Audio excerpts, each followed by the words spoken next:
რუჟი და რადილონის სპა-ფრანკოშამზე ფორმულა 1-ის ისტორიაში ერთ-ერთი ყველაზე საკულტო და რთული მონაკვეთია. ვიდეოში ვისაუბრებთ ამ მონაკვეთის ტექნიკურ დეტალებზე და ხიფათზე, რომელიც მის მიღმა იმალება. თქვენ არ დაგავიწყდეთ ვიდეოს მოწონება, ჩვენი არხის გამოწერა და რაც ძალიან მნიშვნელოვანია კომენტარების დაწერა. რუჟი ამ მონაკვეთის ყველაზე დაბალი წერტილია. მარცხენა მოსახვევი სანამ ბოლიდები აღმართზე ასვლას დაიწყებენ. ეს კი რადილონია, გრძელი მარჯვენა მოსახვევი აღმართში.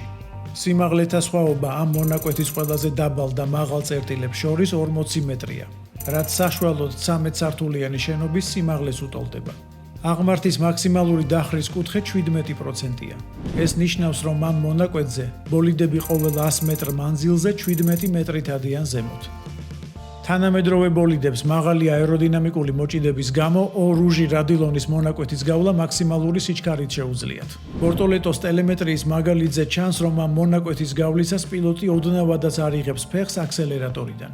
ბოლიდის სიჩქარე კი ოდნავ იცვლება აღმართის დაძლევის და აეროდინამიკის ცვლილების გავლენით, მაგრამ არ ჩამოდის 309 კმ/სთ-ზე დაბლა.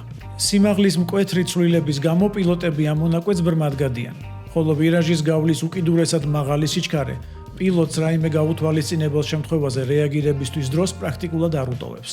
2019 წელს სპა-ფრანკოშამის ამ მონაკვეთმა ფორმულა 2-ის ახალგაზრდა პილოტი ანტუან ჰუბერი იმსხვერპლა, როცა მის დაზიანებულ და ტრასის მიღმა გაჩერებულ ბოლიდს ხუან მანუელ კორეას უმართავი ბოლიდი შეასკდა. იმის მიუხედავად, რომ ფორმულა 1-ში უსაფრთხოებას ძალიან დიდი ყურადღება ექცევა, მსგავსი შემთხვევებისგან დაცული პილოტები ჯერ არ არიან.